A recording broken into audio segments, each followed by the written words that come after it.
তো আমার ঠাকুর দেখিয়ে তোমাদেরকে আমার ভিডিও আমি শুরু করি প্রতিদিনের মতনই। আজও তাই আমি আমার ঠাকুরের আসন ঠাকুরকে দেখিয়ে আজও আমি আমার ভিডিওটা শুরু করে দেব। ঠিক আছে বন্ধুরা, আজকে কিন্তু আমি একটা রান্না করব, সেটাই তোমরা দেখবে। চলো তাহলে দেখতে থাকো। বন্ধুরা, welcome back to my channel. চলে এসেছি তোমাদের সামনে একটা রেসিপি নিয়ে। এই রেসিপিটা মানে দারুণ সুস্বাদু খেতে হয়। আর তোমরা যে যেখান থেকে আমার এই রেসিপিটা দেখবে তোমাদের সবাইকে স্বাগত, অনেক অনেক ভালোবাসা। আজকে রেসিপিটা হচ্ছে চাল কুমড়োর ঘন্ট।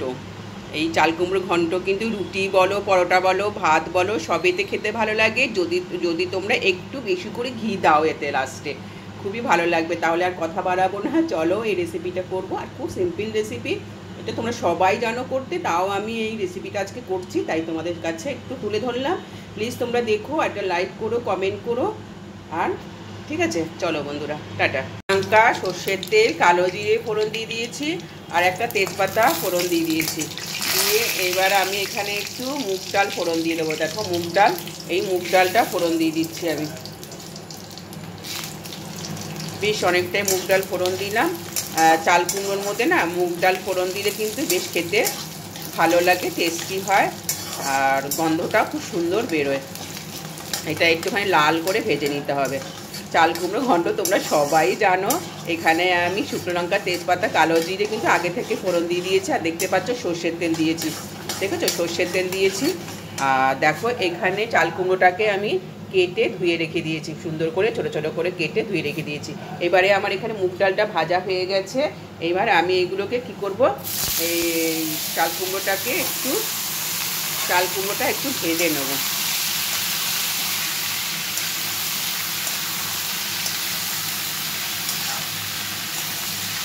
ভেজে এতে অল্প হলুদ দেব, অল্প জিরে ধনের গুঁড়ো দেবো, আর দেব নুন, আর দেব মিষ্টি। বন্ধুরা, আমার এই চাল কুমড়োটা একটু ভাজা ভাজা হয়ে গেছে।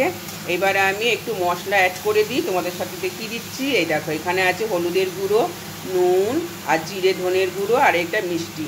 মিষ্টিটা একটু বেশি দেবো, কারণ চাল কুমড়ো ঘন্টতে একটু মিষ্টি হলে পরে খেতে ভালো লাগে।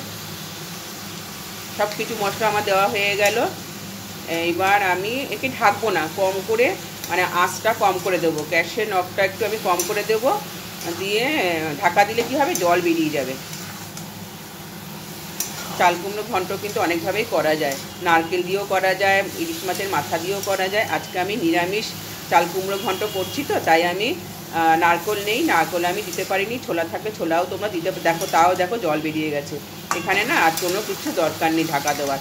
আর নামাবার সময় আমি একটু কি করব বলো তো, ঘি দেবো। আর এখানে দুটো কাঁচা লঙ্কা অ্যাড করবো আমি। একটু ধুয়ে নিই কাঁচা লঙ্কা দুটো। এই দেখো দুটো কাঁচা লঙ্কা, একটা শুকনো লঙ্কা দিয়েছি, তাই জন্য দুটো কাঁচা লঙ্কা দিলাম। ঠিক আছে বন্ধুরা, এটা আমার হয়ে যাক, তারপর তোমাদেরকে আবার দেখিয়ে দেবো। বন্ধুরা, এতটা হয়ে এসছে, দেখো এখনও একটু জল জল আছে। যখন দেখবো এটা তেলটা ছেড়ে গেছে, জলটা শুকিয়ে গিয়ে তেলটা ছেড়ে যাবে, তারপর আমার চাল কুমড়ো ঘন্টটা একদম হয়ে যাবে। তারপরে আমি একটু ঘি দিয়ে নামিয়ে নেবো। ঠিক আছে বন্ধুরা, এই দেখো এখন একটু জল জল আছে, এখনও জলটা শুকোবে। চাল কুমড়ো লাউ ভীষণ জল জল, মানে জল বেরিয়ে যায়, ভীষণভাবে জল বেরিয়ে, ওকে তার জল দিতেই হয় না। আর একটু হবে, হলে তারপর তোমাদেরকে দেখাচ্ছি। দেখো এখনও জল জল করছে, এখানে তেল বেরিয়ে আসবে। কুমড়ো ঘন্টটা আমার হয়ে গেছে বন্ধুরা। এখানে আর কিছু দেওয়ার আছে, একটু ঘি দেওয়ার আছে, ব্যাস ঘিটা দিলেই আমার হয়ে যাবে। এই দেখো ঘিটা একটু গলিয়ে নিয়েছি। এবার আমি এই দেখো তোমরা দেখতে পাচ্ছ ঘি দিয়ে দিলাম, একটু বেশি করেই দিলাম। ঘি গন্ধটা থাকলে বেশ চাল কুমড়ো ঘন্টটা খেতে ভালো লাগবে। এটা ভাত রুটি সবেতেই ভালো লাগবে খেতে, জানো তো বন্ধুরা। আমার তো এটা হয়ে গেছে, আর এটাকে আর বেশি জ্বালাবো না। এইখানে আমি সার্ভ করে দিচ্ছি।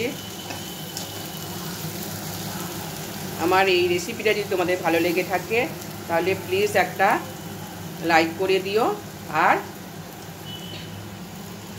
আমার সাথে থেকো, ঠিক আছে? আবার চলে আসবো নতুন ব্লগ ভিডিও নিয়ে। সবাই ভালো থেকো, সুস্থ থেকো।